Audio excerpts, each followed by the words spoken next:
Bom dia. Vamos começar, então, a primeira edição do seminário Doutorado Sanduíche pelo Print, como, quando e por quê. Eu falei o primeiro porque eu acho que, quando tiver print, a gente poderia repetir, né? Porque os doutorandos vão entrando, vão saindo, né? Queria, então, passar a palavra ao professor Rodrigo Esteves de Lima Lopes, que é o coordenador do PPGLA, para só abrir os trabalhos para a gente. Em seguida, o Daniel, que é representante discente. Bom dia, todo mundo. Obrigado, Marcela, pelo convite. Obrigado, Daniel, pela introdução, todos os presentes. Queria só ressaltar a importância do print para o Departamento de Linguística Aplicada, para o Departamento de Pós-Graduação em Linguística Aplicada.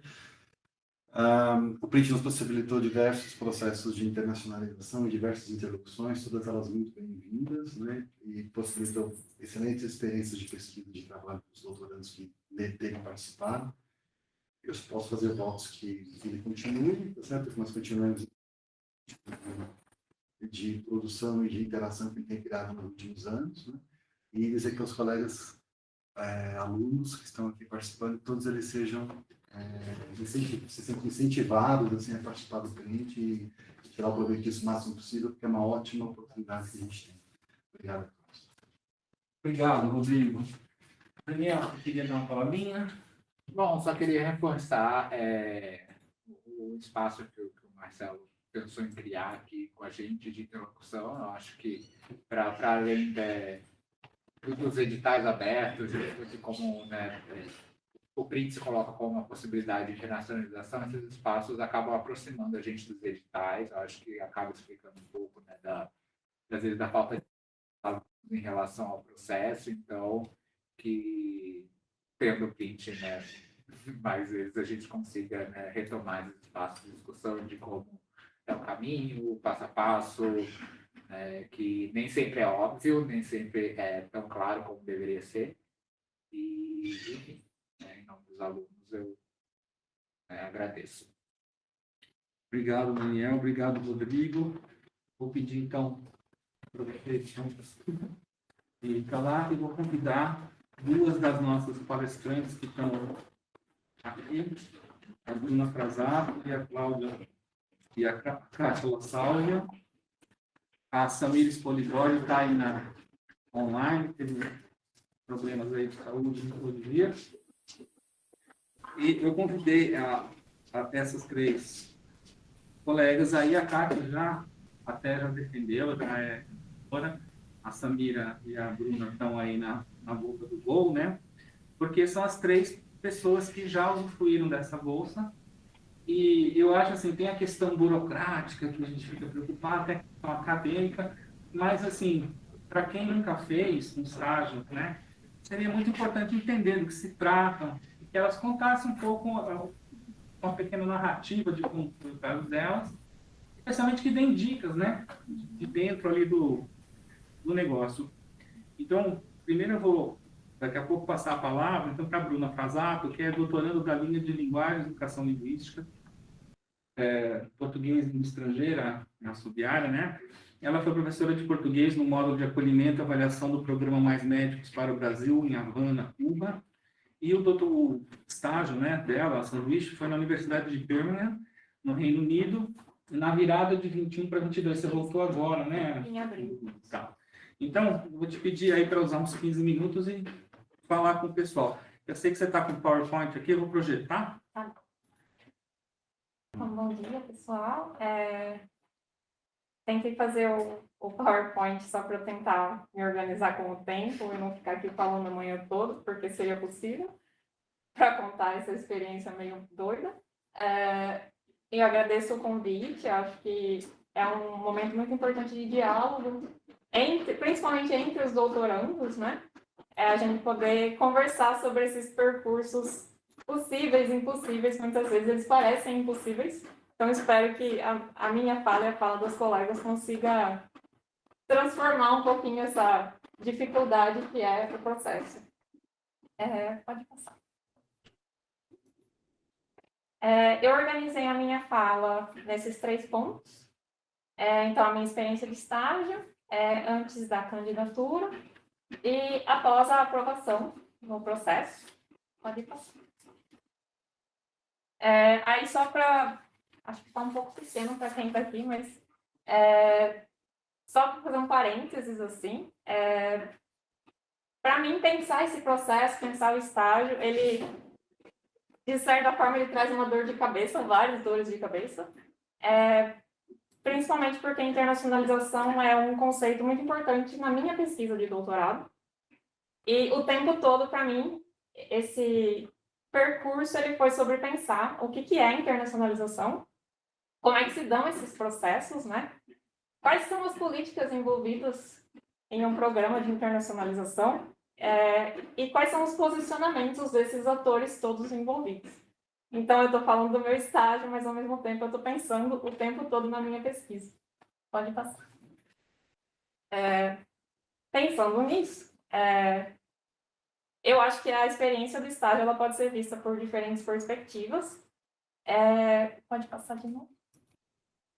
E uma delas, por exemplo, uma metáfora para essa experiência, seria que o meu tempo lá em Birmingham teria sido assim, por 5 meses e meio. Obviamente uma metáfora climática, mas não só climática. Pode passar. Mas, de novo, como o meu objetivo aqui é encorajar vocês e não pensar em coisas que dificultaram tanto o processo, pode passar mais uma vez, por favor. Então, eu escolhi essas outras fotos que dão uma outra cara para a minha experiência, né? As 2 primeiras fotos anteriores, né?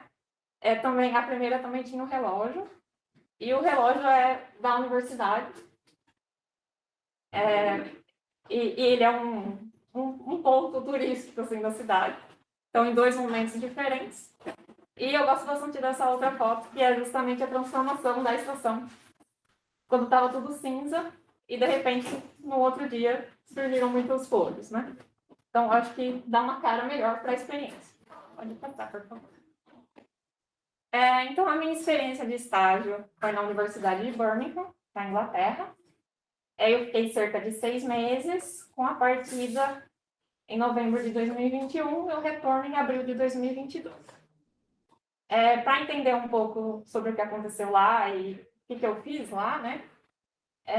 Então, eu faço a minha pesquisa sob orientação da professora Ana Cecília. E uma das minhas perguntas de pesquisa é justamente como é que os estudantes intercambistas e as professoras de português narram as políticas de inserção na Unicamp. E quando eu falo de política de inserção, eu estou pensando em políticas linguísticas também. Aí, para fazer essa conexão, os estudantes com quem eu conversei aqui da Unicamp, eles são da China, da Coreia do Sul e do Japão. E lá, nesses países, eles fazem um curso de letras modernas ou estudos estrangeiros e estudam português por 2 anos, até que eles vêm para o Brasil para fazer esse estágio, né? Esse intercâmbio. Pode passar, por favor. Justamente na Universidade de Birmingham, existe o Departamento de Línguas Modernas, com um curso, um bacharelado de Línguas Modernas em português. Então, eu consegui ver a possibilidade de intercalar ou de conectar, né, esses perfis. Tanto os meus participantes de pesquisa aqui do Brasil, quanto os participantes quanto os alunos que estavam lá, para eu conseguir entender, né, como é que funciona esse curso, quem são as pessoas que fazem esse curso. E daí lá, a minha co-orientadora foi a professora Emanuele dos Santos. Ela era coordenadora do curso de português. E o objeto de estudo dela, principalmente, eram as literaturas de países de língua oficial portuguesa. E ela vem pensando como descolonizar o currículo dos cursos de Modern Languages na Inglaterra, no Reino Unido. Então, partindo dessa experiência com ela, a gente ficou pensando numa internacionalização de uma perspectiva decolonial, e eu consegui ter contato com outros referenciais teóricos, já que a professora não trabalha exatamente com linguística aplicada. Ela está mais voltada para a literatura, e daí, isso é uma coisa que eu vou voltar depois na apresentação, que é a escolha do departamento, quando vocês começam a conversar com o professor para entender que área é exatamente, porque nem sempre a linguística aplicada está num lugar muito óbvio nas universidades. Pode passar, por favor. Então, o ponto alto da minha experiência lá foi o diálogo que eu consegui estabelecer com ela. Considerando que eu fui em novembro, a gente já tinha quase 2 anos de pandemia, sem nenhum contato aqui no Brasil presencial, né? E daí lá eu consegui ter encontros quinzenais ou mensais, que eram às vezes remotos, às vezes presenciais, e que foram muito importantes porque eu estava num período quase qualificando, e aí eu consegui conversar com ela, principalmente sobre esse pré-qualificação, e depois eu qualifiquei lá. E aí eu consegui começar a reescrita, tendo sempre um diálogo muito constante com ela. Então, isso, para mim, foi a parte mais importante do estágio. Pode passar. Obviamente, eu desenvolvi outras atividades lá. Algumas delas, por exemplo, pensando no meu contexto de pesquisa, eu observei as aulas do bacharelado, eu fiz uma roda de conversa com os alunos da graduação sobre mobilidade acadêmica. Eu acompanhei também as professoras por diversas aulas nas disciplinas de português, para tentar entender melhor como é que elas organizavam o curso. Eu participei como ouvinte de vários eventos, infelizmente não participei, não apresentei meu trabalho em nenhum evento, porque eu não consegui me inscrever para nada naquele momento, né? Pensando que a inscrição teria que ter sido feita anteriormente, né, com uma preparação maior, e que o meu estágio, ele foi, como eu vou falar para vocês, ele foi sendo sempre adiado. Então, eu não consegui me inscrever para um congresso, por exemplo. E também uma outra questão interessante é a rede de contatos, né, com pesquisadores, não só da área de português, mas pela universidade mesmo. E daí a gente está pensando numa oficina da professora Emanuele no 2º semestre, justamente para marcar essa troca entre os departamentos, entre as universidades. Pode passar, por favor. E claro, né, outras experiências que não são acadêmicas, pensando que eu fui num momento em que a pandemia estava muito forte ainda, então a experiência de estágio, ela inclui essa experiência cultural, linguística, como vocês quiserem chamar, de muitas coisas acontecendo, né? Inclusive como, por exemplo, um país lida com a pandemia e essas diferenças muito grandes entre como é que as pessoas experienciam isso, né?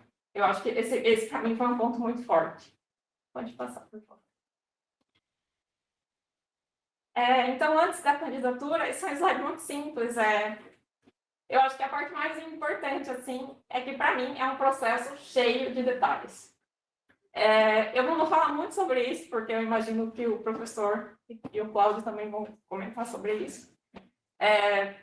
Mas, por exemplo, eu acho que um empecilho grande pode ser o exame de proficiência.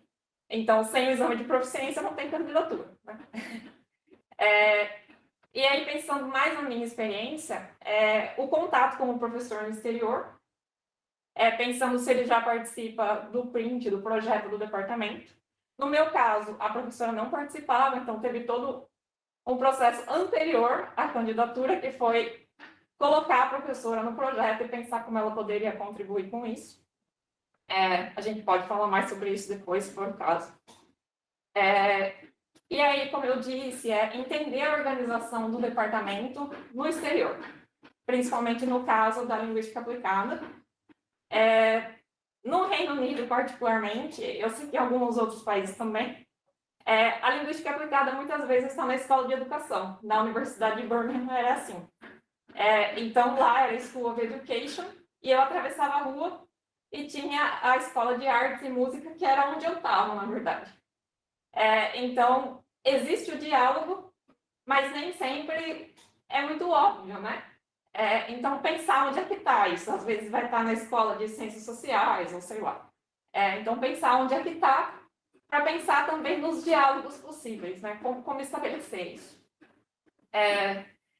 Eu acharia importante ter muito alinhado quando começar o estágio, porque, no meu caso, eu não consegui definir por N questões, e eu não fui no início do semestre letivo. Eu acharia muito bom ir no início do semestre letivo, para facilitar muitas coisas, como encontrar uma casa, se familiarizar com as pessoas, não perder as atividades de acolhimento e etc. Então, acho que isso seria importante se fosse possível se alinhar. E no caso do Reino Unido, essa é uma questão muito importante, que é a questão das taxas. É muito comum que eles cobrem taxas, no caso, os bank fees ou tuition fees, e elas variam e é impossível saber antes de conversar com o professor, assim, basicamente. E eu sei disso porque eu inicialmente ia para outra universidade no Reino Unido e as taxas eram diferentes, às vezes não tinha taxa. Então, vale muito a pena perguntar. Eu vou para ficar 6 meses. Existe alguma taxa que eu preciso pagar? Às vezes vai ser uma taxa muito pequena e às vezes pode ser que vocês queiram cobrar como um estudante regular. Como as universidades no Reino Unido são todas pagas, é sempre uma surpresa e, em geral, desagradável. Por isso, vale a pena ter muito claro isso, para não acontecer, por exemplo, do professor começar a fazer parte do print e aí você descobrir, já no meio da candidatura, que vai ter que pagar uma taxa. E essa taxa, a CAPES não cobre, obviamente. Então, esse é um ponto importante no caso do Reino Unido. Pode passar, por favor. Então, após a aprovação, vem a espera, e aí se iniciam os trâmites oficiais com a CAPES. Pode parecer um pouco bobagem, né, porque eu imagino que a expectativa de vocês nesse momento é a candidatura, e não o que vem depois da candidatura. Mas acho que vale a pena pensar sobre isso. Depois, então, vai ter o primeiro contato com a CAPES, vai ter o aceite, a implementação da bolsa, a assinatura de muitos documentos, o recebimento das primeiras parcelas. E aí vale falar que qualquer mudança no processo, seja porque você quer ou porque a CAPES condiciona isso, ela exige um novo envio de documentos, né? E isso pode tomar tempo e tudo mais. E aí, enfim, é bom sempre pensar, né? E deixar o mais estabelecido, definido possível, eu acho. Pode passar? E daí, então, após a aprovação, mais alguns detalhes que eu acho importante, é se organizar para chegar até o dia 15 do mês da vigência. Esse é um detalhe que eu acho importante, porque caso você chegue depois, você recebe só metade da bolsa daquele mês. Existe a possibilidade da ida com companheiro, esposa, namorado, quem for, mas nenhum adicional é pago. E também depende muito de questões de visto de cada país. E para quem fica 6 meses, uma questão logística, né, é que a bolsa cai bimestralmente, e ela cai direto na conta no Brasil, e a gente nunca sabe quando ela vai cair. E isso pode ser angustiante. E o último slide, por favor. Após a aprovação, então, como é que a gente navega com todas essas novidades, né? E para mim foi muito importante o apoio por diversas frentes. Eu diria que a primeira coisa a fazer depois da aprovação é encontrar o grupo de WhatsApp das pessoas que vão fazer sanduíche no mesmo país que você. Para mim, que demorei muito tempo até realizar o sanduíche, cerca de 1 ano atrasado da data inicial, foi assim incrível, porque as pessoas sempre sabiam as dúvidas, elas sabiam as respostas para as minhas dúvidas. E aí também, claro, com relação às regras do edital e providenciar documentos, o Cláudio sempre ajudou com tudo, assim, em todos os e-mails e tal. Então, acho que essas são as dicas principais. E último slide, por favor. E é isso, então. Obrigada. Excelente. Se eu tivesse feito um roteiro que eu tinha que falar, seria tão bom. Eu vou voltar a tocar em algumas questões no final que a Bruna levantou, né? Mais especificamente a questão da LA, a questão das taxas e a questão da inclusão do orientador. Agora eu vou passar a palavra para a Kátia Sálvia, que já é doutora aqui do programa, na linha de linguagem e tecnologias, foi agora em 22. Ela coordena a pós-graduação em gestão da comunicação integrada do Senac São Paulo, unidade Cipião, né? E ela foi para a Universidade de Lille, na França, em 2020, e a experiência da Kátia eu acho interessante, porque ela pôs o pé na França, começou o lockdown. Então, Kátia, bem-vinda, obrigado, a palavra é sua. Obrigada, Marcelo, pelo convite, obrigada a todos, né? Acho que a ideia é que a gente estabeleça um diálogo aqui. Eu não preparei um PowerPoint, né? Mas eu fico à disposição depois para a gente conversar e vou passar o meu e-mail para quem tiver interesses e dúvidas que a gente pode depois ir conversando, né? Bom, eu inicialmente, quando eu pensei em fazer doutorado, e a diferença entre meu mestrado e doutorado foram vários anos, né? Eu fui para o mercado trabalhar, estudar originalmente da comunicação, fiz um monte de coisas na vida boa, decidi fazer doutorado. Então, desde o início, desde que eu prestei a prova, enfim, que eu entrei aqui, eu tinha para mim que eu queria ter uma experiência internacional. Eu achava que isso seria significativo para a minha vida acadêmica, para a minha experiência profissional e para a minha experiência pessoal. Então, isso desde a primeira vez que eu coloquei o pé na Unicamp, na primeira disciplina que eu fiz como ouvinte, quando eu gostei do programa e falei, vou ficar aqui, foi uma coisa que eu não sabia exatamente como ela ia se processar, como é que ela ia acontecer, mas que era um dos meus objetivos. Se não desse certo, tudo bem, a vida ia seguir, né? Eu ia fazer do mesmo jeito, mas era uma coisa que eu tinha desde o início. Isso me fez, antes de existir print, começar a abrir meu radar para tudo que era experiência e oportunidade possível. Então, isso é uma coisa que eu recomendo, que quem está aqui num doutorado e quer ter essa experiência, é a primeira coisa que a gente tem que fazer. Então, assim, lógico que com a diferença cambial, não dava para a gente fazer muitas idas a congressos, enfim. Mas eu consegui, mesmo assim, ainda fazer 2 idas a congressos ao longo, né, do doutorado, e basicamente sem ajuda, parcelando, pedindo, enfim, conseguindo ir. E nesse caminho, eu fui conversa com um, conversa com outro, onde tem possibilidade de fazer doutorado, onde tem possibilidade de fazer sanduíche. E aí eu conheci uma professora em Lille, na Universidade Francesa, que era da área de departamento de inglês, né? E a minha tese, ela caminhou por linguagens, tecnologias e mídias, né? Porque eu junto a comunicação com a linguística aplicada.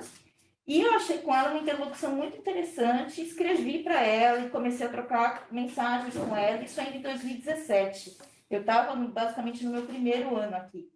E aí eu senti uma abertura do tipo, a gente não tem bolsa aqui, mas se você quiser vir, você é bem-vinda. E fiz isso também com alguns outros professores, antes de existir o print.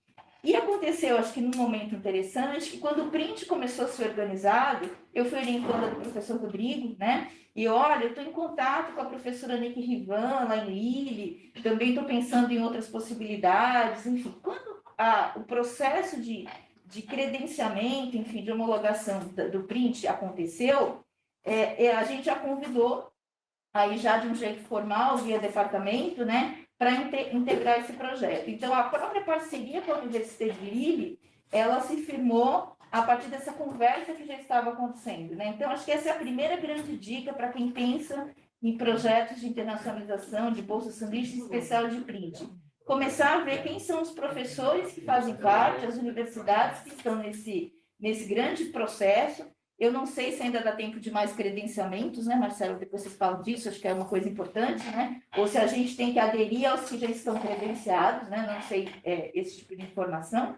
Mas, ou seja, a gente tem que estar, como doutorando, com o nosso radar aberto e com essa disposição de fazer isso acontecer. Essa é a primeira coisa. Acho que, como tudo na vida, o não a gente já tem. Então, vamos buscar o sim, né? Então, eu quero ir, eu não sei exatamente como eu vou, eu não sei em que departamento que eu vou estar. Isso que a Bruna, acho que tudo que a Bruna falou, eu reforço, né? Eu vou tentar falar coisas que complementam o que ela falou. Linguística aplicada no exterior, a gente não sabe onde está. Às vezes está no departamento de letras, às vezes está nas ciências sociais, às vezes está na educação. Então, a gente tem que ter um trabalho de investigação para saber onde estão as nossas interlocuções. Às vezes, a gente pode ir para um outro departamento que não é da linguística aplicada, mas que estuda o mesmo tema. Eu que venho de uma área que não é da linguística aplicada originalmente, eu venho da comunicação, eu encontrei interlocução no IEL e encontrei interlocução numa outra área que está, na verdade, estudando os mesmos fenômenos, né? E foi aí. Então, assim, a primeira coisa é esse radar aberto para possibilidades que estão acontecendo. O IEL, eu assim, aprendi a conhecer, a gostar, acho que a minha casa, de tudo que eu já fiz na vida, aqui, a minha casa é aqui, né? E é um centro de excelência, né? Então, se a gente está aqui, num centro de excelência, produzindo mestrados e doutorados de alta qualidade, com professores memoráveis, a gente tem a oportunidade, por estar num lugar tão bom, de achar parceiros e interlocutores fora do Brasil que são interessantes, né? Então, eu acho que a gente tem que aproveitar essa oportunidade. E tendo prints estabelecido, a gente consegue exatamente pensar nesses caminhos, né? Então, além do que tudo que a Bruna já contou, que acho que é mais ou menos isso, tem ansiedade, tem a preparação. Como eu tinha isso muito no meu radar, né? O que eu fiz? Qual foi o meu processo acadêmico? E eu sempre trabalhei junto com o doutorado. Então, eu tinha que organizar meu tempo de um jeito muito...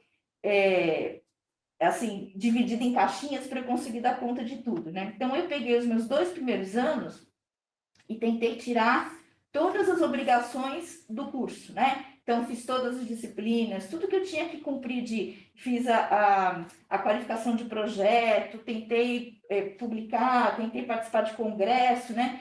Basicamente no Brasil, mas também consegui ir fora algumas vezes, enfim. Para quê? Para que eu sabia que para escrever a tese eu tinha que estar sem essas outras coisas, porque eu não teria tempo para me dedicar a isso.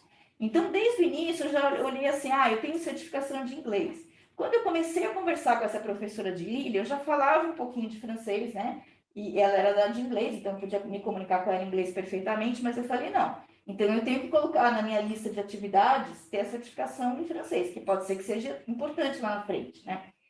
Ela talvez não seja tão importante, porque boa parte desses departamentos aceitam inglês, né, se você tiver. Mas aí é o caso de você vai ter que conversar, entender qual que é a regra da print, qual que é a regra da universidade, né? Mas, enfim, eu coloquei esse to-do na minha lista e, ao longo do doutorado, tirei a certificação de francês. Ou seja, eu fui eliminando e planejando as coisas que eu queria e que foram se tornando possíveis. E mantendo contato... por exemplo, eu mandei para ela minha qualificação de projeto, ela gentilmente respondeu, deu sugestões. Aí eu comecei a trabalhar num projeto que também fizesse sentido para lá, né? Eu entendi o que ela pesquisava, que não era exatamente o que a gente pesquisava aqui, mas que tinha uma interlocução boa. Então é isso, assim, acho que a gente vai montando as coisas a partir do momento que as oportunidades vão aparecendo.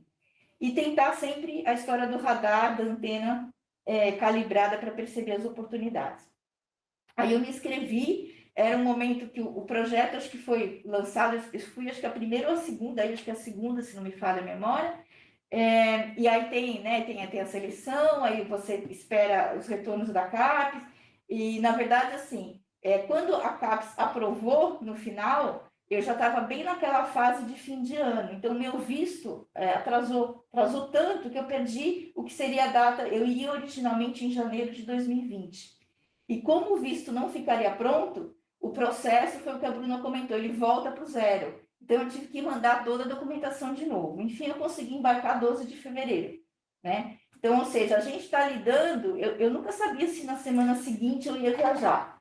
E assim, se você só se dedica ao doutorado é uma coisa, mas se você tem trabalho, você tem que pedir licença, você tem uma série de outras coisas, então assim, a gente tem que lidar com essa angústia de finalzinho para saber, para você poder viajar. E aí, assim, aconteceu 2 imponderáveis, porque eu cheguei lá dia 13 de fevereiro, a minha orientadora perdeu o pai no dia tipo 14 ou 13, foi muito no dia que eu cheguei. Então, ela me disse, olha, estou me ausentando da universidade por 15 dias, seja bem-vinda, se vira aí, conhece a cidade, e a gente se fala daqui a 15 dias. 15 dias depois, lockdown, fechou tudo. Então, na verdade, eu fui conversar pessoalmente com ela no último mês. Eu fiquei de fevereiro até agosto. A gente teve uma reunião, acho que foi 28 de julho, né?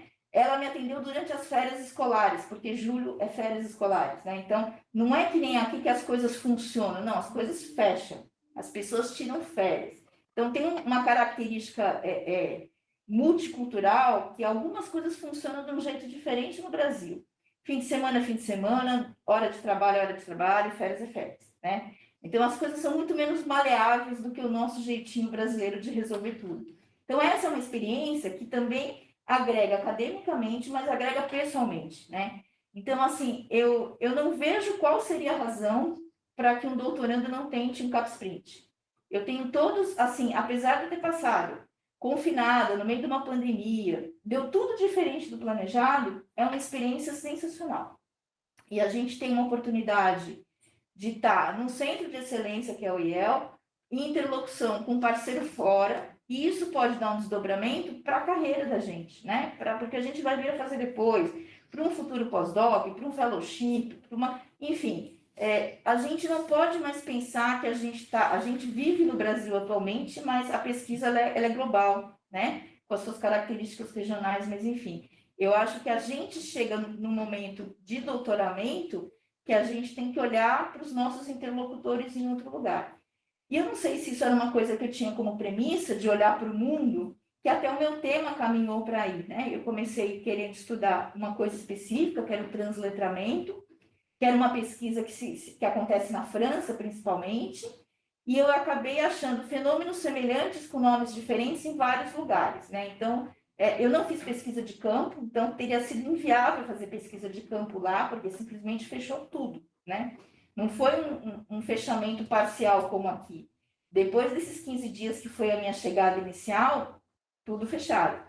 A sorte é que, como eu estava ali meio sem ninguém para falar, enfim, eu aproveitei a faculdade inicialmente, a universidade, nesses 15 primeiros dias. Então, eu tinha feito todos os meus acessos digitais, eu tinha ido ver onde era o bandejão, eu fui conhecer tanto as questões acadêmicas que a universidade me oferecia, quanto as coisas, onde é o cineclube, onde é que é, né? Ou seja, eu tinha feito um mapeamento ali, porque eu estava muito feliz de estar curtindo aquilo, né? De estar tendo essa experiência. E que eu sabia que ia ser significativa na minha vida, né? Não importa a diferença que foi. E aí a sorte foi essa, porque quando fechou, eu já tinha acesso a tudo digitalmente. E algumas plataformas que eram pagas, na pandemia, foram abertas na universidade. Então, eu consegui acesso a uma bibliografia que eu não tinha aqui, tanto que eu tenho na minha tese vários autores franceses, autores europeus, que a gente não tem acesso aqui tão facilmente, né? Ou se tem, é pago muito caro, né? A gente paga em euro. Então, foi o que aconteceu. E aí, assim, ela retomando, depois do falecimento do pai, tudo fechado, a gente manteve contato por e-mail, de vez em quando por um Meet, enfim, um Zoom, que a gente conversava, mas foi uma orientação à distância, uma supervisão. Eu não consegui conviver com os colegas que eu ia conhecer, eu não consegui visitar o grupo de pesquisa, né? Então, eu sabia das coisas que estavam acontecendo, né? Mas o que eu fiz, né? Na verdade, eu aprofundei a literatura e aí eu tentei fazer com que aquilo valesse a pena, né? Então, isso foi interessante também. Foi tudo diferente do planejado, mas eu faria tudo de novo, né? Porque a experiência que a gente traz, eu fiquei numa casa ali fechada com um estudante da Malásia, com uma polonesa, com um francês e eu, né? Nós virou minha família durante 3 meses e pouco. Era uma casa grande, né? Então não tinha problema, mas cada um estudando ou pesquisando o que tinha que pesquisar, enfim. Tem essa coisa da ansiedade de, será que a Capos vai depositar o dinheiro? Enfim, mas deu tudo certo, eles depositaram, inclusive, até antes do prazo. No meu caso, eu recebi em 2 vezes, eu recebi uma entrada, se não me engano, de 2 primeiros meses e depois os 4 finais, né? De uma vez. Talvez por conta de que a gente estava numa pandemia, né? Me ofereceram para voltar. Você quer voltar para o Brasil? Eu falei, não, eu organizei a vida para estar nessa experiência, né?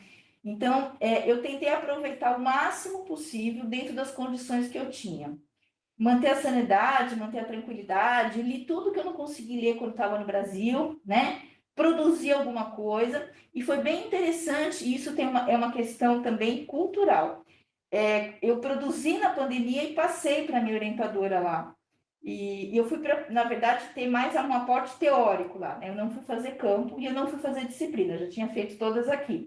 Eu ia, na verdade, acompanhar as pesquisas que ela fazia no Centro de Linguagens lá, porque ela trabalha com ensino de língua fora da escola, né? Cursos de idiomas, e ela usa tecnologias digitais, enfim. Eu ia acompanhar isso acabou não acontecendo, porque o centro foi fechado, e eu ia para aprofundar teoria. E aí ela achou que eu não ia, eu imagino que ela achou que eu não ia conseguir produzir nada pela diversidade do momento e porque eu estava completamente fora do esquema planejado. E aí eu passei um texto que eu tinha feito para ela, que já era a introdução organizada da tese, e ela gostou tanto que ela falou, quando a gente se encontrou, ela falou assim, vamos tentar uma codutela, porque o material está muito bom, né? Então, assim, apesar de tudo, foi muito legal a experiência. E aí ela contribuiu bastante com algumas bibliografias específicas, com algumas conexões entre linguagem e complexidade, que a gente tem menos aqui, né? E aí, enfim, a codutela não funcionou, não deu certo, a gente não avançou, porque eu já estava quase que no final do meu período, né? Eu já estava no meu 3º ano, e aí, com a pandemia, com a questão da comunicação entre as universidades, não deu certo por conta disso, né? Mas eu acho que foi uma coisa significativa, uma avaliação positiva, dentro de uma universidade que também é excelente lá, e eu acho assim, contribuiu para a minha vida acadêmica, porque eu imagino fazer da minha carreira, e pessoalmente, sem dúvida. Então, eu acho que todo mundo precisa e deve se candidatar, né, para tentar essa experiência. Obrigada. Obrigado, Kátia. Eu anotei várias coisas também que a Kátia falou que são interessantes, eu vou voltar a falar mais no final. E agora vamos ouvir aí a Samira Spolidório. A Samira é doutoranda da linha de linguagens, transculturalidade e tradução. Ela é professora e assistente pedagógica do Instituto Ânima, do Grupo Ânima Educação. Ela fez o estágio na Universidade de Vigo em 2019/20, né, na Espanha. Foi a nossa primeira, né, a aluna que foi para lá. Samira, por favor, conta aí para a gente. Bom, eu acho que... eu não estou vendo vocês, então qualquer coisa vocês me chamam, tá? Mas eu acho que a minha experiência... Vocês estão vendo a tela? Sim. Tá. Eu acho que a minha experiência talvez seja até mais parecida com o que os próximos candidatos e as próximas candidatas vão ter, por, né, não ter sido na pandemia. E embora eu também tenha tido um pouco dessa questão das datas, porque como foi a primeira, né, demorou um pouco para sair, e aí depois quando saiu tudo um pouco um em cima do outro, né? Mas deu tudo certo. Eu acho que em comparação com o que as meninas falaram, o meu deu quase nada de problemas, e eu coloquei um pouco isso porque eu acho que com o cronograma que nós temos agora, né, para as idas aí para o ano que vem, eu acho que está muito dentro para ser bem tranquilo. Eu dividi a minha fala em inscrição, preparação, estágio e retorno. Eu acho que é um pouquinho do que a Bruna e a Cátia também falaram. Então, né, o que for parecido eu vou pular mais rapidinho e vou dar mais atenção para algumas coisas que talvez a experiência delas não foi tão parecida com a minha, né? Eu acho que uma coisa a gente ressaltar é o desmonte que a gente tem visto, né, na CAPES e no CNPq nos últimos anos. Então, quando a gente fala de doutorado sanduíche, da ampla concorrência, as chances da gente, né, da área de humanas, da linguística aplicada, concorrer aí com outras áreas acaba sendo complicado. Então, a oportunidade da gente ir pelo PRINT, que é uma bolsa específica do nosso departamento, a gente vai concorrer só com outras pessoas do nosso departamento. Eu acho que isso é uma oportunidade assim, muito boa. Não que os nossos projetos não tenham capacidade nem mérito para concorrer na rampa concorrência. Temos sim, mas a gente sabe que os mecanismos da CAPES e do CNPq hoje estão contra a gente, estão contra, né, as nossas áreas, principalmente, né, nas áreas da linguística aplicada aí, que tem uma pegada mais crítica, mais, né, questionadora. Então, a gente sabe que nós temos aí essas questões, e eu acho que o PRINT é uma oportunidade incrível da gente ter essa bolsa já dentro do nosso departamento, especificamente para o nosso departamento. Então, né, a concorrência aí é muito menor e a gente consegue ter um trato muito mais direto com quem está fazendo, né, a seleção, entender qual é o processo, entender dentro aí, né, do nosso departamento e dentro da Unicamp. Então, eu acho que o PRINT é realmente um programa muito, muito interessante. As meninas já falaram, né, da questão da importância da escolha da universidade. O meu professor orientador e a minha universidade já estavam cadastrados desde o começo. Então, o professor Isti Frias foi um professor que já era um contato anterior da professora Viviane, já tinha vindo ao Brasil, já tinha vindo à Unicamp. Ele veio de novo, né, em 2019, ele foi passar um tempo, fez uma rodada, né, de professor visitante na Unicamp, então essa parte já estava desde o princípio, mas é muito importante a gente pensar, né, o que eu estou buscando, o que essa universidade, o que esse professor, essa professora pode contribuir na minha pesquisa e pode contribuir para as relações do IEL e da Unicamp. Eu acho que é muito importante, quando a gente está dentro do print, pensar nessas questões das relações, né? O que a Unicamp tem a oferecer para alunos dessa outra universidade que podem se interessar a vir e o que outros alunos, né, alunas nossos aí do DOA podem buscar lá.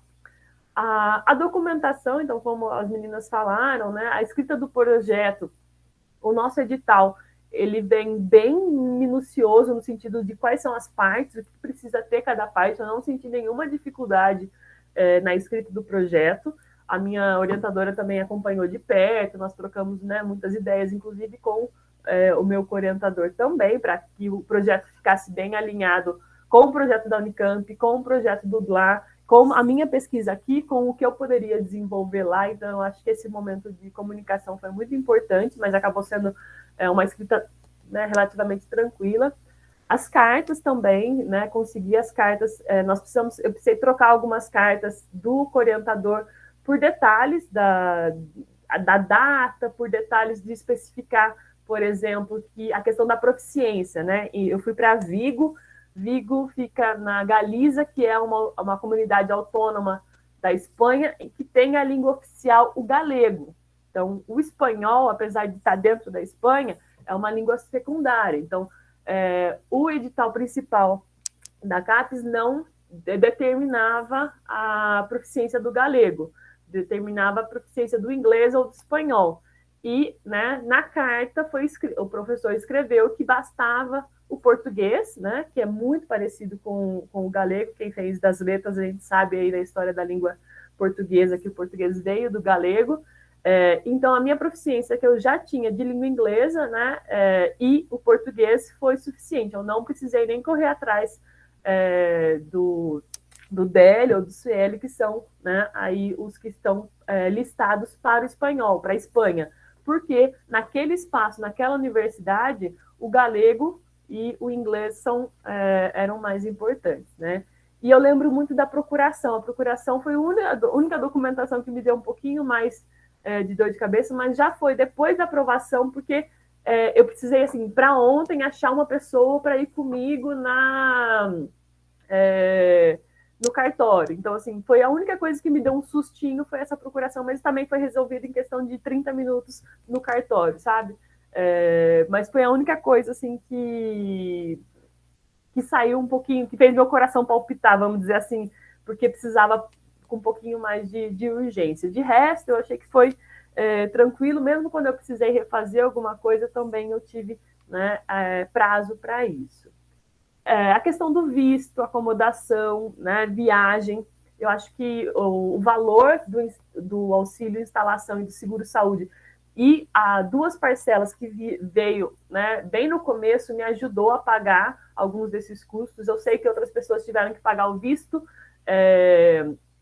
do próprio bolso, né, e aí para o visto a gente tem que levar, por exemplo, já a contratação do seguro. Então, eu sei de pessoas que essa parcela ainda não tinha caído quando precisou fazer esses gastos, e aí teve que pagar do próprio bolso e depois cobriu. No meu caso, não. No meu caso, essas parcelas chegaram antes, então eu tive, de fato, já o dinheiro disponível para correr atrás dessas coisas, o que foi muito, né, muito tranquilizador. O contato com a CAPES é todo pela linha direta, e a documentação a gente manda para uma outra plataforma, mas que também eu não tive problema nenhum em mexer. A linha direta, inclusive, eu achei as respostas bem rápidas, né, bem pontuais das minhas dúvidas. O estágio em si, né? Então, como é que foi o meu estágio lá? Eu fui... A minha data se iniciava em setembro, mas você pode ir até 30 dias antes da data de início. E eu fui quase 25 dias antes.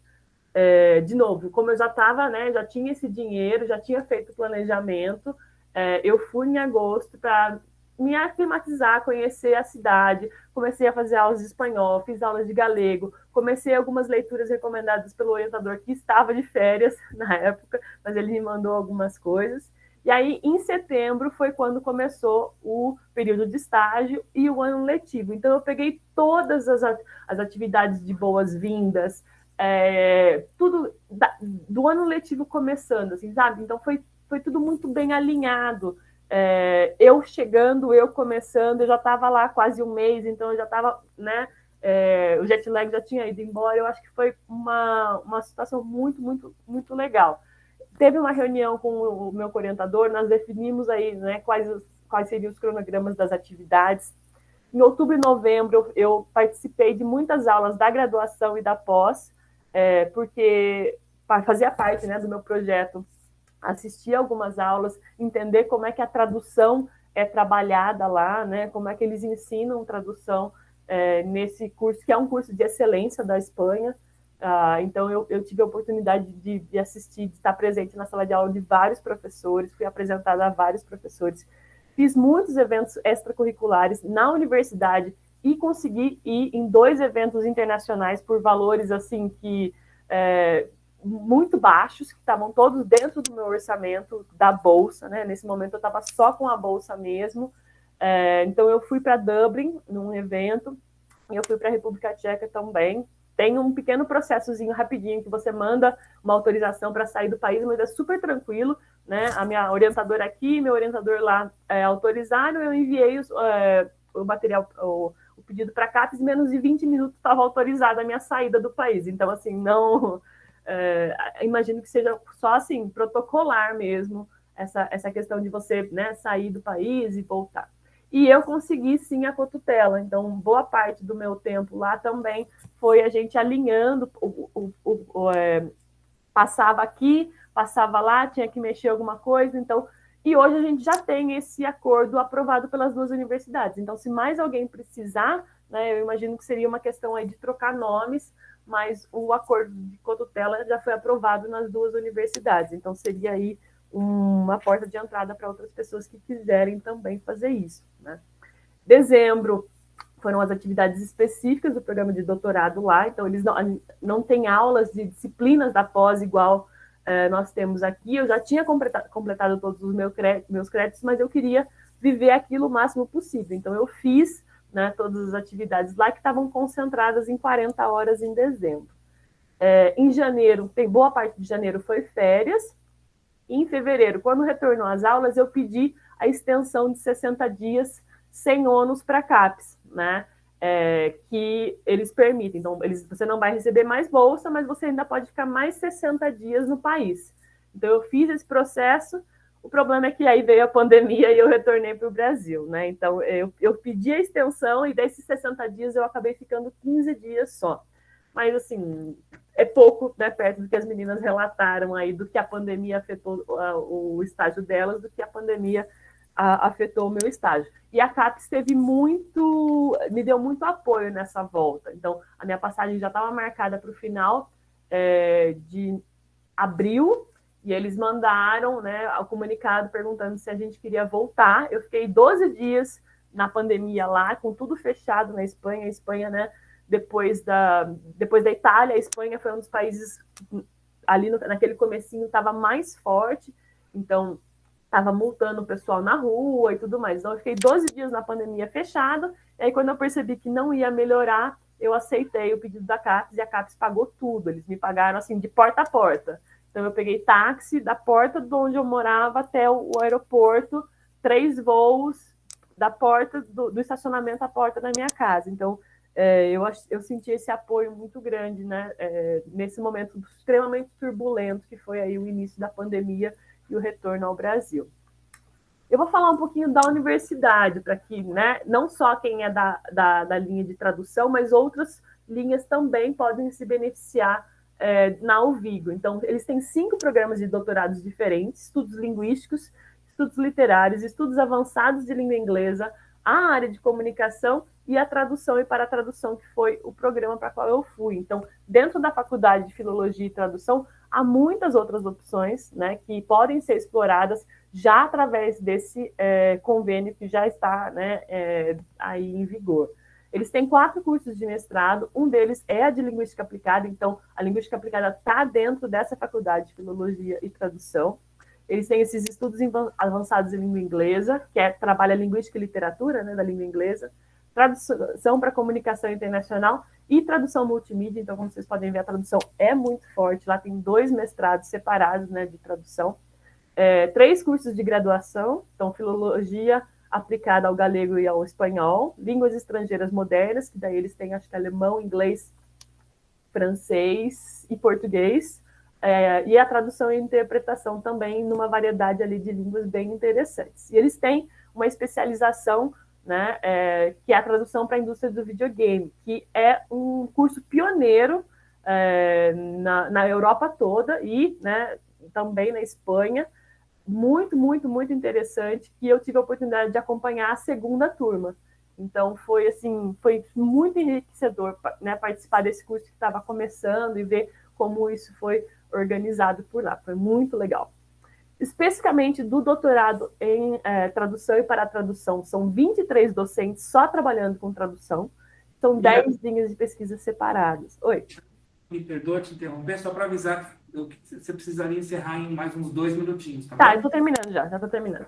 Olha. Então, por que eu trouxe isso de destaque, né? A linha de tradução, no nosso departamento, nós temos 2 professoras que trabalham com isso, então a Érica e a Vivi, e algumas outras professoras eu sei que já trabalharam, mas são as 2 que levam, né, essa área da tradução. Então, lá eu tive a oportunidade de ter contato com muitos professores, de muitas intersecções diferentes, né, todos trabalhando tradução e para tradução. Então, eu acho que foi, de fato, assim, o ganho mais interessante para mim foi ter contato com tantos professores, todos trabalhando aí versões tão diferentes e intersecções tão diferentes da tradução. Eu tive muita oportunidade de aproveitar a cidade, o estado, né, a comunidade e a Espanha. Eu acho que a Vigo era uma cidade muito viva, de médio porte para a gente, mas quase médio grande porte para eles, assim, 400, acho que era 300 mil habitantes, baixo custo. Então, o valor das 6 bolsas me manteve lá por 9 meses praticamente, né? Então, alta qualidade de vida, segurança, lazer, cultura, gastronomia, história, um povo bastante acolhedor, tinha muito estrangeiro por lá, mas eu também fiz muito contato com pessoas locais, com, né, galegos e galegas. Eu achei a vivência extremamente, assim, interessante. Eu já tinha morado fora antes, já tinha morado nos Estados Unidos por 2 anos e nunca me vi me mudando especificamente para os Estados Unidos, mas para a Espanha eu me vejo morando um dia definitivamente na Espanha. Eu fiquei apaixonada, assim, pela oportunidade. A comunidade autônoma da Galiza tem uma identidade política, social, histórica e linguística muito forte. Então, assim, eu fiquei muito encantada com isso, como o galego, né, que é uma briga política mesmo. Eles não são tão separatistas quanto, né, a Catalunha, que a gente sempre vê que está nesses referendos, vai separar, não vai. Eles não têm isso, mas eles têm uma identidade muito forte. Eu achei isso extremamente interessante de viver, né? Festas locais muito tradicionais e muito interessantes, muita valorização da cultura, fácil transporte. E a Espanha também foi um país que ao mesmo tempo é parecido e diferente, e que eu acho que me trouxe pessoalmente, né, e profissionalmente grandes ganhos. Como eu falei na parte de retorno, né, foi um ótimo apoio da CAPES, a prestação de contas foi completamente online, super facilitada, e, né, eu vou sair, então, quando eu terminar meu doutorado, com uma dupla titulação. Eu vou ter um diploma de doutorado de uma universidade europeia, que eu espero abra muitas portas aí, né, para futuros pós-doutorados e outras questões aí do meu futuro, tá bom? E esse é o prefeito de Vigo, que é uma celebridade à parte lá, vale a pena vocês verem, conhecer. É isso, pessoal. Obrigado, Samira. Muito bom. 3 experiências completamente diferentes, né? Podia ser melhor, né? Então, eu vou agora, novamente, agradecer as palestrantes, pedir, então, para o Cláudio dar um pulinho aqui, para e a Bruna se acomodarem ali. Agora a gente vai fazer um negócio aqui, eu e o Cláudio, né? Que vamos tentar ser breves, que o mais importante é sobrar tempo no final para perguntas e dúvidas, né? O Cláudio vai falar uns 10 minutinhos sobre o caminho acadêmico. Basicamente, o que tem que ser feito, o que correr atrás primeiro, o prazo, etc., para não se perder no processo. E também eu tenho certeza que o Cláudio vai conseguir desmistificar um pouco a dificuldade burocrática das coisas. Tudo é muito chato, mas sabendo o caminho das pedras, dá para fazer, né? Então, Cláudio, obrigado por você ter vindo, poder ajudar a gente. Por favor, fala aí uns 10 minutos para o pessoal o que você acha mais importante para dar tudo certo nessa parte administrativa. Beleza. Obrigado, Marcelo. Obrigado a todos pela presença. Basicamente, é atenção à documentação que está prevista no edital, né? Então, tem que ficar muito atento, ler com cuidado e atenção aos detalhes dessa documentação, né? Então, isso é fundamental, porque depois você vai evitar transtornos depois, porque o trâmite basicamente a documentação. Você vai apresentar primeiro para a coordenação, para a seleção interna da coordenação.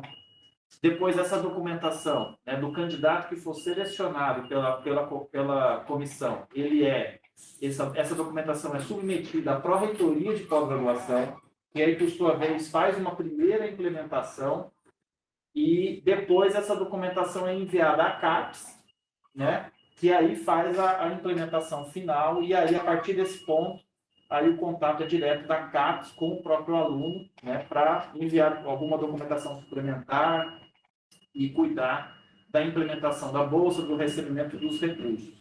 Então, alguns pontos importantes que vocês têm que observar, né, primeiro, em relação ao período do estágio, né?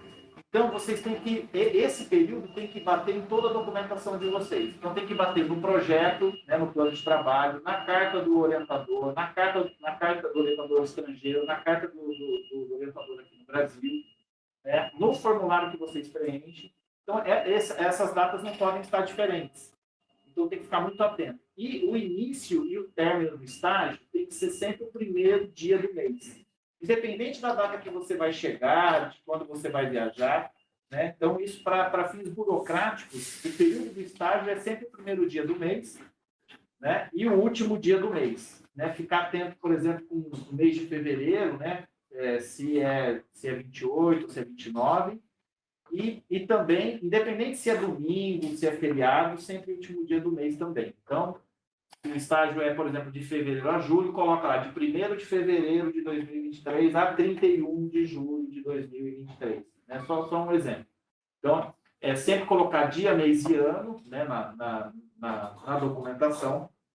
Esse é o primeiro ponto. O segundo é que a carta do orientador estrangeiro, a carta do orientador brasileiro, ela tem que estar num formato oficial. Então, precisa estar no papel timbrado da universidade, então não pode ser um e-mail, né? Não pode o professor estrangeiro simplesmente mandar um e-mail dizendo que aceita, não. Tem que ser no papel oficial da instituição, tem que estar timbrado. Ele tem que assinar a assinatura, e tanto faz. Ele pode, se a universidade dispõe de algum mecanismo de assinatura eletrônica, pode ser, se não, ele pode simplesmente assinar e escanear o documento, ou tem casos que, às vezes, o professor já tem a assinatura digitalizada, ele só insere no documento. Mas é importante que o documento esteja assinado. A carta do orientador brasileiro também tem que ser em papel timbrado, da Unicamp, né? Porque isso depois vai para a CAPES. Né? Também tem que ser assinado nos mesmos modos. O professor pode fazer assinatura eletrônica, pode escanear a assinatura e inserir, ou pode assinar o documento e escanear. E tem um documento adicional que é providenciado apenas no caso de seleção, né, pela comissão. Então, no momento em que vocês vão submeter os documentos para a coordenação, vocês vão seguir aquela lista que está no edital de seleção, e caso vocês sejam selecionados, aí vocês vão ter que providenciar também a procuração, que até a Samira mencionou. É um documento adicional que nós precisamos enviar. Então, assim, eu aconselho a não providenciar isso antes da seleção, porque senão vocês podem ter um gasto desnecessário com o cartório, né? Então, acho que é bobagem, mas é importante já ficar atento a esse documento da procuração. Ele está no anexo do edital, dados do procurador no Brasil. É o anexo 2 que está no edital da PRPG. Esse documento, então, vocês vão ter que indicar um procurador aqui no Brasil, pode ser um familiar, pode ser o esposo, pode ser o pai, a mãe, enfim. Né? E essa documentação tem que ser registrada em cartório. Então, também é importante já se informar no cartório o que é que precisa levar, né, para poder providenciar essa procuração. E aí, o que acontece? Esse documento, logo após o resultado, né, que a comissão divulgar, e você foi selecionado, já providencia, porque os demais documentos eu já vou ter, porque vocês já vão ter enviado para a gente no momento da seleção. Esse vai ser o único documento faltante, que é exclusivo do aluno selecionado, que é esse anexo 2 dos dados do procurador no Brasil. Providencia, pode mandar por e-mail escaneado para a gente. Depois o original podem mandar pelo correio, se bem que ultimamente a CAPES nem estava exigindo o original, mas o mais importante é a cópia digitalizada, porque o envio para a reitoria também é eletrônico. E por último, só para ser breve também, para não me estender demais, depois eu fico à disposição para dúvidas mais pontuais em relação a isso, é que os documentos vocês devem enviá-los separadamente, tá? Então, não enviem tudo num único arquivo, PDF. Mande separadamente cada documento, seguindo aquela ordem que está estabelecida no edital. Então, tem a ficha de inscrição, o plano de trabalho, carta do orientador brasileiro, carta do orientador estrangeiro, histórico escolar, cópia do CPF e RG, o certificado de proficiência, né? Então, todos esses documentos que estão listados aqui no edital, vocês mandem separadamente, escaneados em PDF, né, ou já convertidos para o PDF, mandem separadamente e o encaminhamento é por e-mail, lá para o e-mail da Secretaria, para o CPGIEL. Fiquem atentos também ao prazo de inscrição, né, porque houve uma alteração no edital, né, por conta de uma antecipação por parte da CAPES, já prevendo aí a troca de governo, né? Então, isso fez com que a CAPES antecipasse. Então, fiquem atentos ao edital que foi retificado, já está publicado no site. E depois aguardar, né? Essa implementação, ela demora um pouquinho. Nós temos, nos outros programas do IEL, já temos alunos que já estão em estágios mais avançados, já foram selecionados, já encaminharam a documentação para a CAPES, né? Então, eventualmente, o aluno selecionado do programa, se quiser, eu posso colocá-lo em contato com esses outros 3 alunos que foram selecionados pelos outros programas e aí acho que podem ajudá-los, porque eles já estão no estágio um pouquinho mais avançado, já na fase de implementação. A viagem deles também já vai um pouquinho mais para frente, mas acho que também podem ser uma fonte importante aí de orientações e ajuda para vocês. Tá bom? Então, muito brevemente, esse é o essencial a ser dito. Muito obrigado, Cláudio. Bom, eu vou também tentar ser breve no que puder ser breve, vou tentar também pontuar nas minhas falas questões que as palestrantes trouxeram aí, já adiantaram, que eu acho legal. Então, eu já divulguei esse calendário com vocês. Primeira coisa é o seguinte, quando eu, Daniel, eu organizamos aqui, era um calendário. Mandei o calendário para vocês no dia seguinte, a CAPES foi lá e roubou o quê? 40 dias? E roubou 40 dias da gente, né? De medo dos deputados acabarem com o dinheiro da CAPES, sei lá o que pode acontecer. E, 40 dias, se a gente soubesse que eles iam roubar 40 dias, eu fazia esse seminário em abril, né? Então, enfim. E um pouco falar que o motivo do seminário, porque esse edital, eles têm 2 vagas. A gente teve a primeira rodada de seleção e apareceu uma candidata, uma por vaga. Né? Não é possível, o pessoal está com medo, não está entendendo como funciona, tem alguma questão assim. Né? E aí, já falando um pouquinho da questão que a Bruna falou do prazo. Quem passa quem entra nessa primeira leva, consegue, eventualmente, chegar lá em setembro e pegar a coisa começando. E conseguir essa vaga segunda, que nós vamos selecionar agora, pode começar esse estágio entre janeiro e março. O calendário do Hemisfério Norte, tirando alguns países, mas, em geral, ele é de setembro a maio. Então, daí, se você for em março, você vai pegar abril, tá bom. Né? Aí você vai ficar no verão. E nas universidades que eu conheço, europeias, norte-americanas, verão é verão. O pessoal some, o professor não trabalha, ninguém está nem aí por nada. Né? Então, já não é tão legal. Mas, se você conseguir ir logo no começo de janeiro, você ainda consegue pegar janeiro, fevereiro, março e abril de atividade. E depois, no final, pode fazer o que a Samira fez, né? Sair fazendo eventos, sair fazendo outras coisas, tá? Então é isso. O prazo mudou. A nossa inscrição, então, é 19 de agosto. Vocês têm de hoje, mais ou menos, 38 dias para fazer 48 dias, né? 30 mais 48 dias para fazer bastante coisa, né? A gente deu uma apertada desgraçada na comissão de seleção das candidaturas, não ter pouco tempo para trabalhar, para poder dar o máximo de tempo possível para vocês providenciarem o que tem que ser providenciado, né? Então, só para vocês entenderem, o CAP Sprint, o que a CAPES quer com o CAP Sprint? O desenvolvimento da linguística aplicada da ciência no mundo. Não, eles querem que as universidades estabeleçam vínculos, acordos, né? Convênio, cotutela, compartilhamento de disciplina, dupla titulação, tá? Para atrair estudantes de lá para cá, não só para os nossos vídeos, mas principalmente para atrair para cá, né? Então, eles não vão cercear a gente, e a gente também não cerceia, não sei muito, né? Sobre, assim, o teor da sua pesquisa e tal, etc. Claro que tem que ser coerente o que você vai fazer, mas o que a CAPES quer. Outro dia eu levei uma bronca, né? Porque eu inverti. Em vez de mandar a carta de inscrição do professor, eu acabei mandando sem querer a carta de aceite do aluno.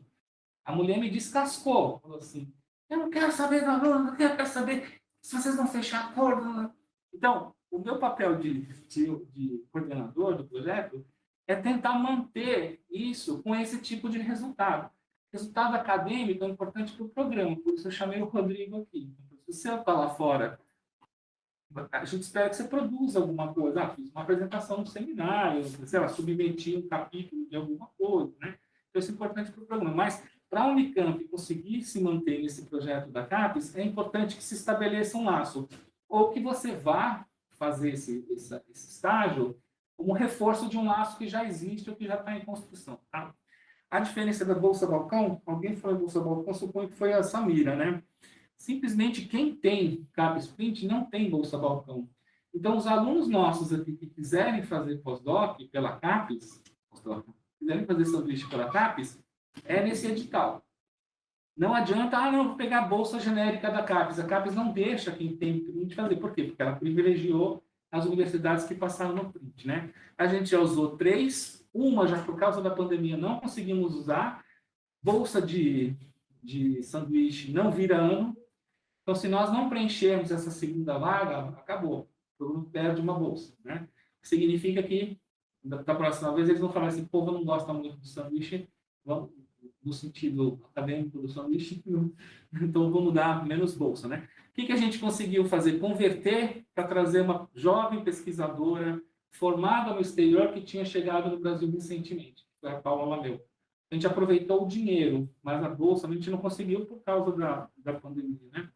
Esse ano já tem uma atribuída, o nome da aluna é Gabriela Grande, ela vai para o King's College trabalhar com Ben Rampton. E essa outra que está aberta para essa data. Não deu essa data para você ainda? Ok. Nós temos mais 2 bolsas, que em tese seriam em 23. Agora, com pandemia, com troca da CAPES, com tudo que aconteceu, o print vai rolar ainda 23 e 24. O que eles não sabem dizer? Vou te dar as 2 bolsas em 23, ou vou te dar as 2 bolsas em 24, ou vou te dar uma bolsa em 23 e outra em 24. A gente não sabe. Está mais nebuloso. Mas, então, tem essa, agarrar agora. Senão vai ter mais 2, meio certo quando será. Tá bom? O que você precisa, academicamente, para fazer a inscrição? O Cláudio vai checar isso na inscrição e a banca vai confirmar. Você não pode propor datas, né, que sejam menos do que 6 meses da sua data obrigatória de conclusão, né?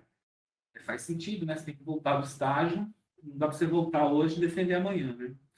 E é muito ruim. Eu tive uma doutoranda que fez pela Fulbright nos Estados Unidos, a Bárbara Galado, e as coisas foram se enroscando, ela chegou exatamente 6 meses antes da defesa.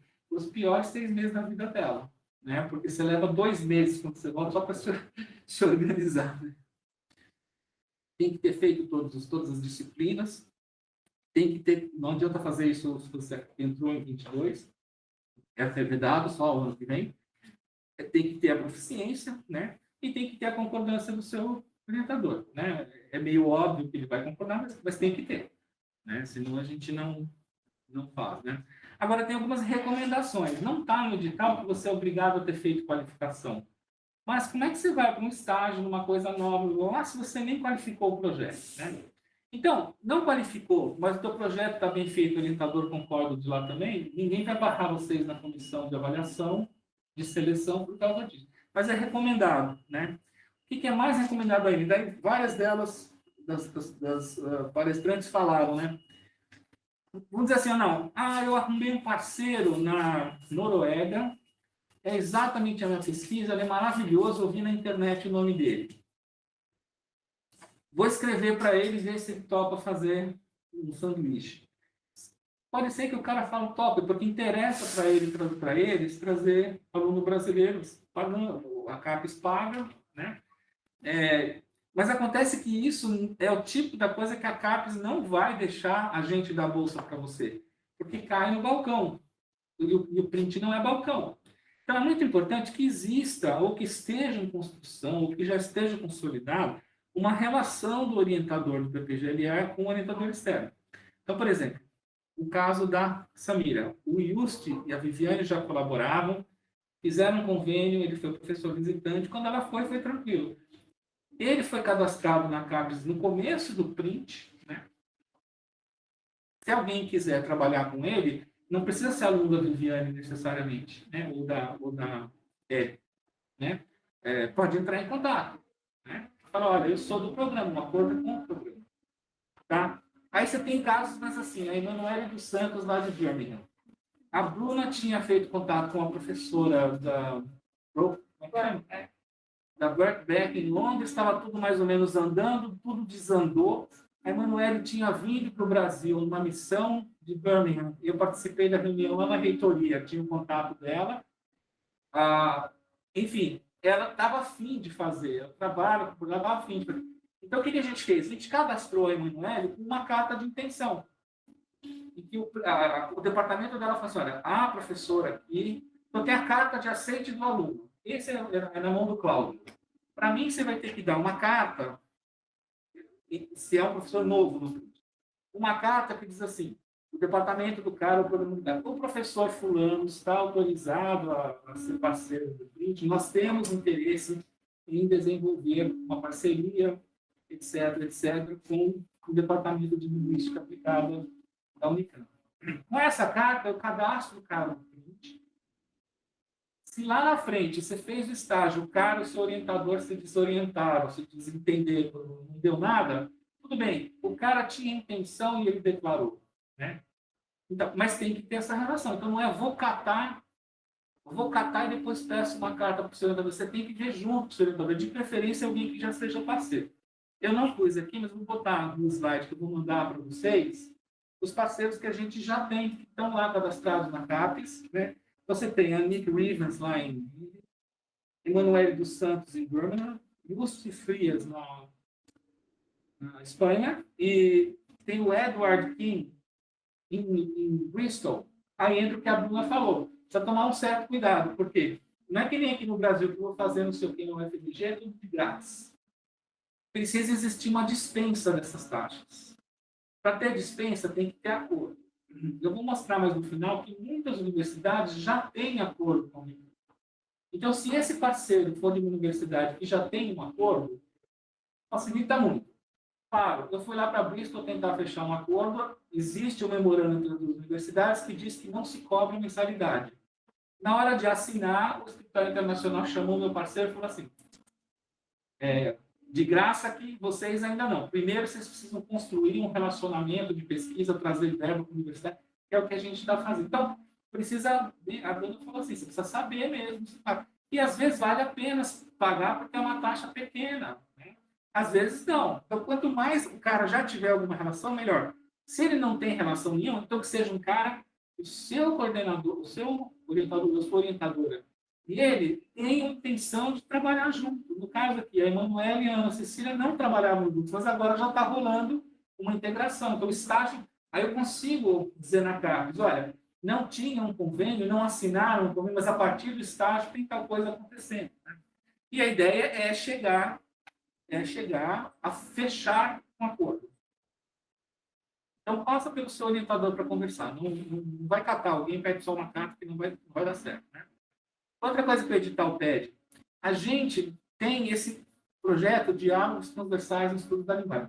Apesar de ninguém, eu não vou ter que escrever um relatório científico, quer dizer, não sei, talvez eu tenha, dizendo que achados científicos você tem sobre diálogos transversais, você não pode ir lá falar assim, eu sou da área de, digamos assim, tradução do russo. Aí eu fui lá, fiz um negócio sobre tradução do russo, num departamento de tradução do russo, onde todo mundo estuda a minha biografia do russo, e voltei e fiz. Não, isso é balcão. Então, mesmo que, claro, você, obviamente, você vai fazer coisas específicas dentro do que você estudou. Por exemplo, a Bruna estava contando. A Emanuele trabalha com decolonialidade, etc. e tal, no âmbito da literatura. É super compatível, mas são visões diferentes, que se complementam. É exatamente o que o projeto diz, né? Então, procura saber o que o grupo de pesquisa do professor faz, ver como que o que eles fazem é diferente. A Kátia também falou que foi para a França, começou a ver como é que era o transletramento no caso dela, descobriu que na Europa tem outros lugares com outras coisas, não sei o quê. Então, são visões diferentes, né? A orientadora dela trabalha com ensino de línguas, ela trabalha com linguagem e tecnologia, né? Então, é isso. Depois vocês vêm com calma, né? Mas o que a gente precisa conseguir falar para a CAPES, que o seu estágio encaixou, é isso daqui, né? Não adianta falar, os alunos foram para excelentes universidades e o doutorado deles, a tese deles vai ficar maravilhosa. Mas em que as universidades se integraram? Elementos importantes, né? Já falei, o orientador tem que ter interesse, ou pelo menos, né? Senão vai ficar difícil. Traz algum elemento concreto que remeta a essa ideia do diálogo transversal. Muitas vezes pode ser, a Samira talvez tenha feito uma coisa parecida. Você vai num evento, faz uma reflexão sobre a pesquisa ou o ensino tal, da minha área no Brasil, e aqui na abordagem deste grupo, na abordagem daquele grupo, e como isso mexe no objeto, alguma coisa assim já estaria bom. Se você puder submeter artigo e tal, melhor ainda, né? Inclusive, no plano de trabalho, que a gente chama de projeto, o edital chama de plano de estudos, muitos candidatos entendem como projeto de pesquisa. Eu chamo de plano de trabalho, que é para juntar as duas coisas, né? É importante você prever, no final do estágio, eu vou submeter tal trabalho. Não precisa nem falar assim, eu vou ter publicado, porque não dá tempo. Você fala assim, vou participar do evento tal. Se você já puder ter participado, enquanto você está lá, é o ideal. Cuidado, como a Samira falou, as datas, né? As coisas lá funcionam muito antes, né? Fecha a inscrição. A Ayla, por exemplo, está fechando a inscrição segunda-feira para apresentar em meados de 2023, né? Não precisa ficar de olho nisso. Agora eu queria falar do plano de estudos mesmo, né? Vou acelerar para a gente ter tempo de conversar mais no final. No cronograma, não deixa de botar as atividades de integração que você vai fazer na universidade. Então, por exemplo, a Samira fez o módulo, fez observação, o grupo de pesquisa, a Kátia acabou não conseguindo por causa da pandemia, mas então, elenca assim, ó, vou redigir um capítulo da tese, analisar meus dados, tá, mas o que você vai fazer lá no sentido de integrar, né? E a ideia da divulgação dos resultados. Então, essa produção sua é para divulgar resultados do print, na verdade, né? O que a CAPES quer dizer para a sociedade? Eu dei dinheiro nas universidades, tantos alunos escreveram tantas coisas, né? Produziram tantas coisas com esse dinheiro, né? Pensar na contribuição, isso são termos do edital que eu falei, né? Então, tenta colocar lá no plano como que o estágio vai te ensinar a fazer essa ideia de pesquisa colaborativa internacional, que é o que a CAPES quer, né? Assim, eu vou ganhar experiência interagindo com um grupo diferente. Eu, aqui na Unicamp, a gente não trabalha com essa abordagem, a gente não tem esse tipo de método, esse tipo de instrumento, ou existe uma questão intercultural importante quando eu trato desse assunto com pessoas daquele país, vai ser importante eu discutir isso aí, ou passar por isso aí, né? Enfim, aqui também depois eu mando o PowerPoint, né? Mas, assim, o impacto, né? Você deve falar do impacto social do seu doutorado e eu estou estudando tal coisa, um sanduíche. Essa coisa que eu estou estudando tem impacto importante, portanto, não vou lá estudar qualquer coisa. Agora, indo lá, eu pretendo trazer tais coisas para minha tese, para minha carreira, para minha formação, né? É importante falar isso daí, tá? Alguém falou sobre dados, acho que foi a Samira. Isso é uma coisa bem complicada. Se você vai levar dados daqui para analisar lá, se é dado com ser humano, tem que ter passado pelo CEP, senão você não podia nem ter colhido. Agora, se você combina, por exemplo, vamos fazer um negócio, você vem aqui, a gente tem uma escola, nós vamos fazer juntos uma coisa, depois você analisa os dados. Esse negócio que você vai fazer tem que estar aprovado no CEP de lá, certo? Então, não acha que você combina com o professor, eu quero ir nas escolas que você estuda e entrevistar umas crianças. Posso? Pode, mas não como projeto de pesquisa. Entendeu? Senão você tem que passar no CEP de lá, né? E aqui a justificativa de escolha da universidade. Eles olham o ranking, etc. Em geral, ninguém pede para ir para a universidade do fim do mundo, não sei o quê, né? São universidades boas. Mas você pode checar e colocar a universidade tal número no ranking. Eu vou mostrar agora onde você vê quais os lugares, quais universidades com as quais a Unicamp já tem parceria. É onde vocês consultam isso. Então, fica mais fácil também, né? Tem aquela pessoa que tem essa relação com o meu orientador, será que já não tem um acordo? Se tiver, facilita tudo, né? Que é justamente aqui. Agora é um inferno para achar. Você tem que entrar no site da Vreli, e lá no site da Vreli tem um link que diz, em vez de botar o negócio, assim, para ver o que você quer, clique nesse link. Quando você chega naquele link, é essa URL desse tamanho aqui, ó. Então, como eu vou mandar o slide, depois vocês... Né? Mas você vai lá, bota o país, e aqui tem tudo. Aí é um inferno, porque vai aparecer faculdade de enfermagem, né? Tudo, né? Mas veja se tem alguma coisa mais geral da Unicamp ou alguma coisa relacionada mais ao IEL, às humanas, relacionada àquela... Porque o que isso facilita? O teu orientador e o orientador de lá falam assim, ó, entre os reitores já teve uma conversa, vamos fazer um negócio dos programas, que foi o que eu fui fazendo isso, tá? Como é que é composta essa comissão? Estou acabando, comissão de seleção de candidaturas. Tem o coordenador do projeto crítico, sou eu, tem o representante do PPGLE, que é algum docente, em geral a gente pega algum docente da comissão de pós ou outro docente. Tem um representante discente, no momento é o Daniel, atua igualzinho os docentes, mesmo julgamento, dá opinião com o mesmo peso, né, Daniel? E alguém de fora, assim que chama, especificamente alguém que tem alguma experiência com internacionalização é o ideal, né? O que a gente vai olhar lá nessa comissão?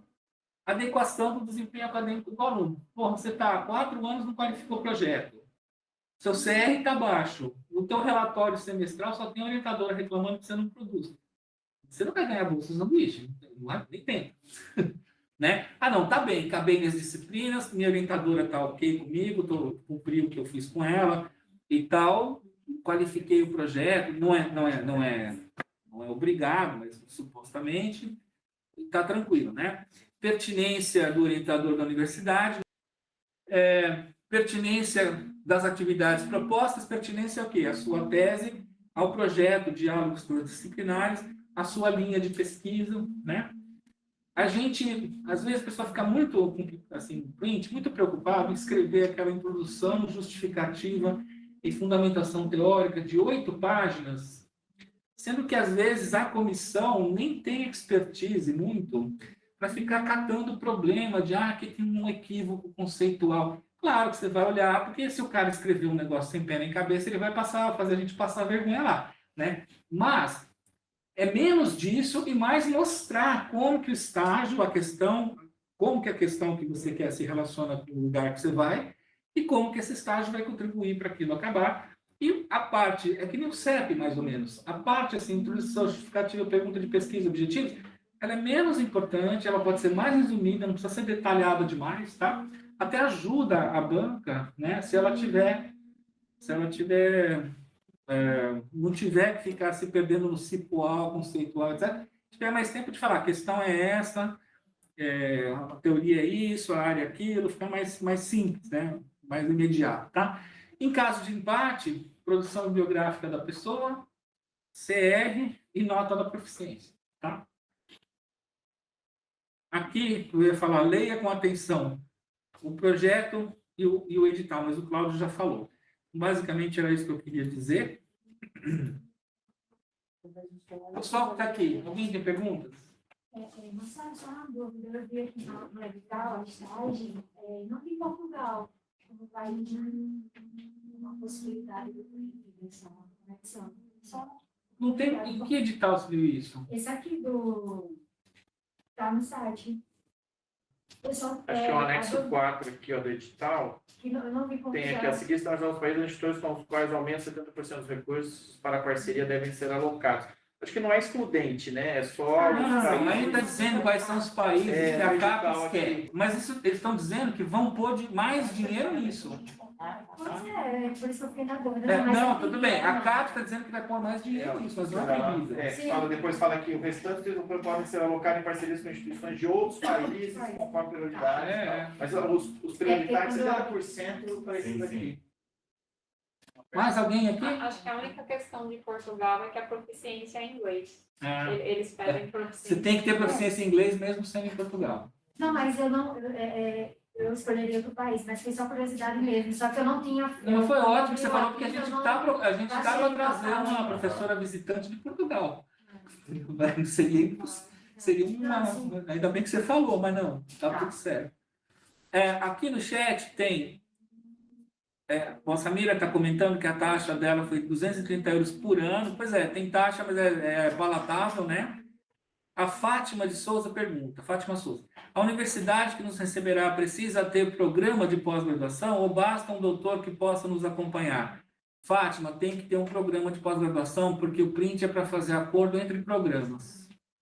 Não precisa ser um programa de linguística aplicada, certo? Mas precisa ter pós-graduação, sim. É CAPES, é pós-graduação, não adianta nada, você pode ter um mérito científico. Pô, mas eu vou falar com um gênio que ele está na faculdade de farmacologia que não tem pós. Isso pode ser importante para a sua tese, mas isso não é importante para o print. Para o print é importante que as universidades estabeleçam uma ponte. Tá bom, Fátima? Pois é até injusto, né? Mas a CAPES te diria assim, isso daí é ciência sem fronteira, não é... Universidade sem fronteira não é print, né? Print é pós, né? Programas de pós mesmo, tá? Quem mais? Falando um pouquinho das taxas, na Universidade de Lille deve ter parceria, porque eu não paguei nada. Então. Ou, às vezes, as universidades não precisam nem, mesmo sem ter acordo, porque todo mundo quer internacionalizar, porque o grau de internacionalização afeta o ranking das universidades. Essa coisa neoliberal idiota, mas é verdade. Então, a Unicamp também se desespera de ficar pressionando e querendo, porque isso é necessário, né? Então, muitas vezes eles falam, olha, não precisa pagar taxa, veio aqui, está vindo com o dinheiro da CAPES, está vindo com o dinheiro, não está me pedindo dinheiro. Então, não sei quem falou, acho que foi a Bruna, assim, é importante, vai atrás, pergunta para o próprio orientador, né? Fala, só podia me dizer quem pode me responder sobre taxas e exigências financeiras, se tem, se não tem.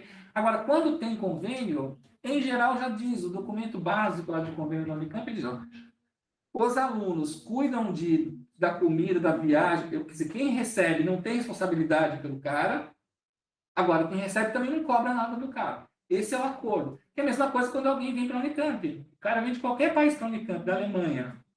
A Unicamp não cobra nada. Agora, ela também não vai arrumar moradia e bandejão para o cara, o problema é do cara. Né? Bandejão acho que até arruma. Né? Moradia acho que não. Então, é só chegar. Por isso que é legal ver lá. Quer dizer, veja qual universidade interessa com o seu orientador e vai ver o que já existe. Né? Tá bom? Agnes, no momento da submissão para o comitê interno de avaliação, certo? Essa comissão de seleção de candidaturas, eu acho que é isso. Eu já tenho que ter toda a documentação com a universidade externa, porque agora é verão na Europa, será que não vamos ter dificuldade? Cláudio, Tem que ter. quando ela fala toda a documentação com a universidade externa, basicamente o que ela precisa de lá? Carta do supervisor. Se por acaso não for, se precisar cadastrar No print? a outra carta, são basicamente as duas cartas. Agnes, assim, não tem toda a documentação. Talvez você esteja confundindo o que tem que ser mandado para a CAPES com o que você precisa lá da universidade de fora. Da universidade de fora é uma carta do orientador dizendo aceito que a Agnes venha para cá. se ele já for do print, fechou. Por exemplo, se você fosse com a Nick, que já recebeu gente do seu grupo de pesquisa, fechou, basta a carta. Se é uma pessoa nova e ela fala assim, não, mas me interessa fazer laço com o PPGLA. Então, essa carta para dizer que te aceita e uma para dizer para a CAPES que, olha, do departamento vai dizendo assim, esse professor aqui quer participar do print e a gente autoriza ele a negociar uma parceria, né? Essa carta, quem for mesmo resolver que vai mesmo, me escreve e pede modelo dessa carta. Tá? E nós temos isso já voltou várias vezes no caso da Bruna, por exemplo, deu enrosco, né? Mas a gente chegou num modelo que a gente já fala para o orientador de lá, olha, você quer entrar no print, você pode fazer essa. Outra coisa que alguns orientadores lá são chatos, mas é coisa da carta, eles pedem a primeira, eles nem pedem, mas eles sugerem aquela página de rosto do passaporte do cara, que diz o nome do cara, onde ele nasceu, papapá. Né? Eu pedia, já duas pessoas não queriam mandar de jeito nenhum. Por quê? Porque não é gente que já tinha uma relação com o orientador, então ficou com medo que era golpe, Brasil, não sei o quê. Né? Brasil, Bolsonaro. Se não quiser mandar, também não atrapalha. O que a gente faz? A gente pede o nome completo da pessoa e a cidade onde ela nasceu. E consulta a CAPES. Se essa pessoa já fez alguma coisa no Brasil que passou pela CAPES, está tranquilo essa parte do passaporte, mas eu preciso da carta de qualquer forma, tá? Se alguém já foi pelo print, ter passado por essa experiência de ter estabelecido contato com o professor em julho, agosto, seria ótimo entender como foi. Acho que no meu caso funcionaria, mas as datas da seleção eram diferentes, né? Eu estabeleci contato no final de julho, ela foi inscrita em agosto e a inscrição para o print era setembro. Antecipou a inscrição. Então, daí eu tive um tempinho um pouco maior, mas eu entendo, de certa forma, a angústia, a inquietação, porque se você não conhece o professor e vai ter que explicar a sua pesquisa e falar para ele sobre o projeto do departamento, tem um caminho, né? E a resposta, você nunca sabe quanto tempo vai demorar. Ponha o seu orientador ou a sua orientadora no circuito. Escreve, fala, eu quero fazer um estágio aí. Se o senhor tem interesse na minha pesquisa, eu vou pôr o senhor ou senhora em contato com a minha orientadora para ela explicar o que é o print, o que a gente faz aqui, se você tem interesse, e tentar andar. Então, eu faria assim. Certo, Agnes? Agnes, eu não tive esse contato em julho e agosto, mas eu sei que, assim, de fato, a universidade fecha, né? E as pessoas podem ou responder ou não seu e-mail. Então, o importante, acho que é ir fazendo os contatos prévios. Ontem, né? Na verdade, a coisa já está fechada, porque eles fecham em maio e reabrem em setembro. Então, agora eu relaxaria com isso. Porque já foi. Você né? pode responder, mas você não sabe se vai responder. Mas, então, tudo depende. Se já tiver, por exemplo, se já foram desses que já estão lá, né? Eu acabei de falar. A Anique, a Emanuele, o Yusti ou o Edward Kim, que já estão cadastrados, já tem uma relação com a gente, né?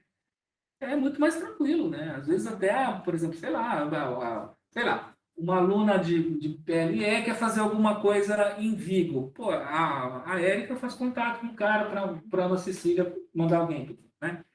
Então, assim, o raciocínio de, eu procuro um cara no exterior, arranjo uma carta, meu coordenador fala, legal, o meu orientador fala, legal, vai lá, isso é bolsa balcão. Isso não serve para nós, não dá certo mais para nós. Aí você fala assim, agora, se você não quer se meter com print, e print não deixa a bolsa balcão, tem saída? Tem. Outras fontes. CNPq tem abertura? Que eu saiba, tem, mas o seu projeto tem que encaixar naqueles tópicos prioritários dele. Agricultura, exército, tecnologia, não sei lá. FAPESP tem, mas o seu professor, a sua orientadora, o seu orientador, já tem que ter... que está com um projeto andando na FAPESP dele. Então, dentro do projeto dele, você pode pedir, mas você tem que estar dentro do projeto dele. Tem a Fulbright. A Fulbright parece que voltou a fazer sanduíche. Eles tinham parado e voltaram a fazer sanduíche. A Fulbright é excelente, assim, só que você tem que ter um puta de um currículo e os caras têm que se interessar pela sua questão, pelo impacto social. Então, acho que se ninguém tem mais nada a falar, agradecer novamente, assim, muito a Samira, a Kátia, a Bruna, o Cláudio, as pessoas que vieram, o Daniel, que ajudou na organização, e bom dia para vocês. Tá bom? Vamos puxar uma salva de palmas para o print.